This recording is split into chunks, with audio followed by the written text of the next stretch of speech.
بات دراصل یہ ہے کہ اس وقت جو ہے آپ دیکھ رہے ہیں لاک ڈاؤن کے سلسلے میں اکثر لوگ بار بار یہ سوال کر رہے ہیں کہ حضرت ہمیں یہ مسئلہ بتائیے کہ اس وقت چونکہ مسجدیں بند ہیں اور مسجدیں بند ہونے کی صورت میں جو ہے ہم مسجد میں تراویح پڑھنے جا نہیں سکتے ہیں، تو کیا ہم اپنے گھروں کے اندر جو ہے بیٹھ کر کے رہ کر کے اپنے گھر کے اندر رہ کر 4-5 لوگ مل کر کے ہم میں سے کوئی ایک امام بن جائے اور نماز تراویح پڑھ لے، تو کیا یہ ممکن ہے؟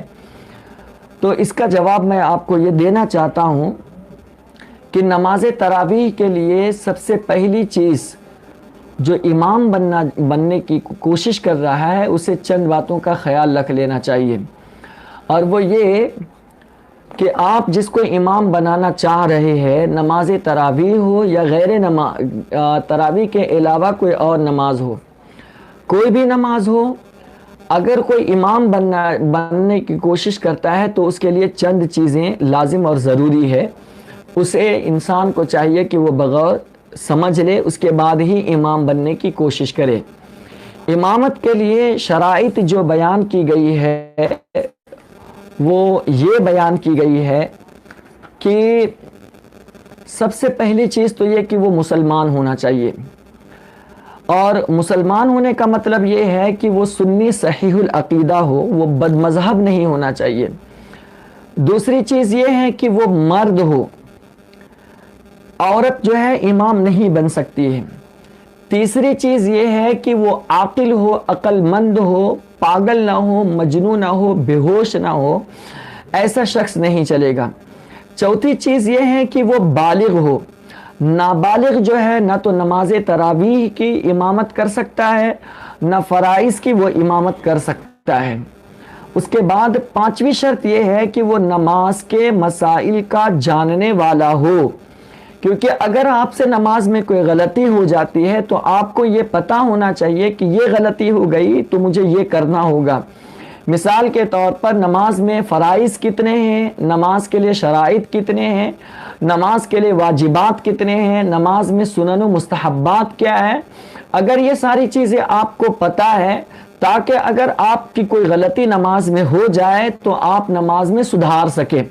ورنہ عموماً کیا ہوتا ہے کہ کوئی بھی کھڑا ہو جاتا ہے نماز پڑھنے کے لیے، نماز میں غلطی ہو گئی تو ہم یہ کہہ کر ٹال دیتے ہیں، یار چھوڑو، اللہ معاف کرنے والا ہے، اللہ معاف کر دے گا، ہمارا کام ہے ادا کرنا اور قبول کرنا اس کا کام ہے۔ دیکھیے یہ اپنی جگہ بات ایک الگ چیز ہے۔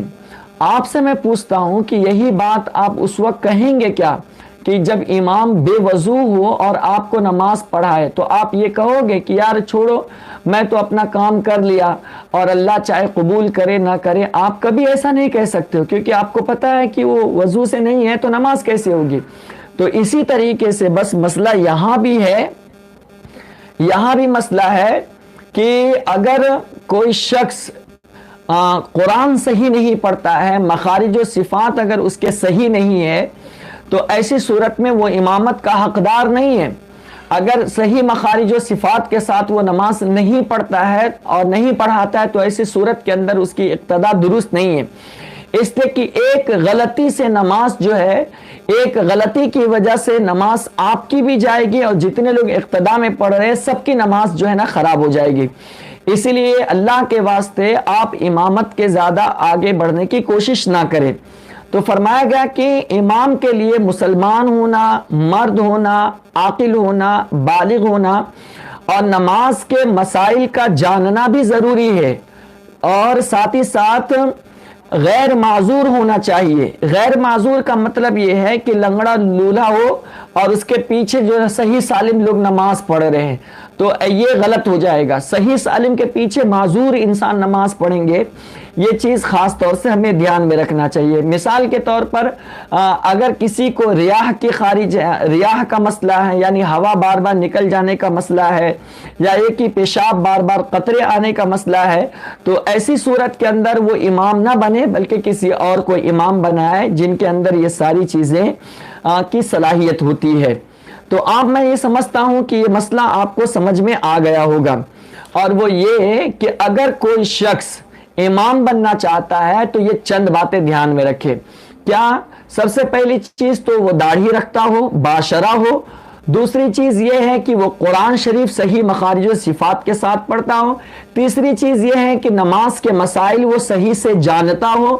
اور چوتھی چیز یہ ہے کہ وہ عاقل و بالغ ہو اور معذور نہ ہو۔ یہ ساری چیزیں اگر اس کے اندر صفات پائی جا رہی ہے تب جا کر کے جو ہے آپ جو ہے ان کو امام بنا سکتے ہو، ورنہ وہ امامت کے حقدار نہیں ہو سکتے ہیں۔